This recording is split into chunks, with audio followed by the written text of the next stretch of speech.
how Meek Mill lost the battle but won the war against Drake. So I'm sure we all remember the Meek Mill versus Drake battle in 2015. The origin story of how the battle started varies, but what set it off in the eyes of the general public was Meek Mill calling out Drake for not writing his own raps. Meek used social media to voice his concerns, while Drake responded with 2 diss records, first Charged Up and then Back to Back. Back to Back went on to become a huge song. Meek eventually responded with a retaliation diss titled I Wanna Know, but it wasn't well received. At that point, everything Meek said in the diss, he already said on social media.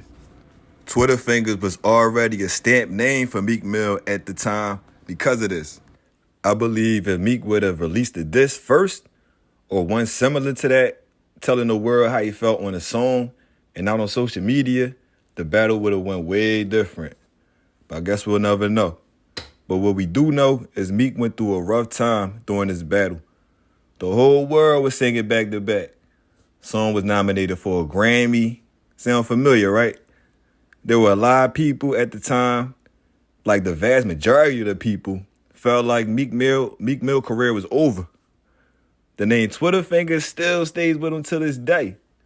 Well, he don't really help himself though out either, because he still be on Twitter acting crazy. But the thing about it is, Meek's career was not ended. He fought his way back up with mixtapes like them 444s. They was all that. Then he came out with the DC4, and he was dropping mad freestyles, which led into gold and platinum albums after the battle. He even received assistance from his once nemesis Drake on the song Going Bad. On the other hand, although Drake won the battle, his war scars from the battle are far more severe than Meek's. Now, just the inclusion of Drake in the all-time rappers discussion is a debate. Most hip-hop fans categorize Drake now in categories with Ye, Trav Scott, Snoop Dogg, Dr. Dre, people that make bomb-ass music, but the lyrics don't always come from said artists.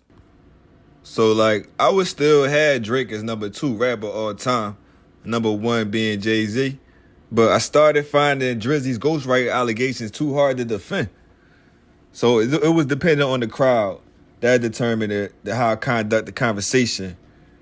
I say Drizzy number 2, but if the pushback was too strong, then I would understand. And these are the scars left from Drake's battle with Meek Mill.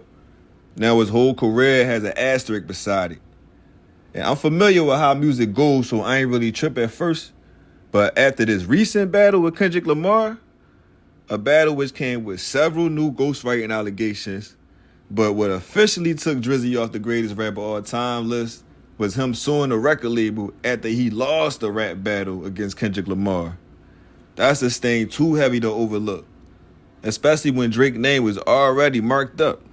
Meanwhile, Meek Mill is still Meek Mill, and Drake is still Drake. After the battle, he went on to do record numbers as expected. It didn't affect his pop star status, but it left a lasting effect as far as hip-hop status. But I don't know. Let me know what y'all think in the comments. My homie Bliss, shout out to Bliss. He say that Meek Mill was affected too because if it wasn't for that battle, then Meek Mill might be listed on the greatest rapper of all time list too. But I don't know. I don't know. I didn't see that trajectory, but let me know what y'all say though. Shout out to Meek though, Philly legend. Best rapper out of Philly though. And don't forget to like and subscribe in the comments, man. I ain't trying to keep working, man. I'm working now, man. This shit's whack. Well, yeah.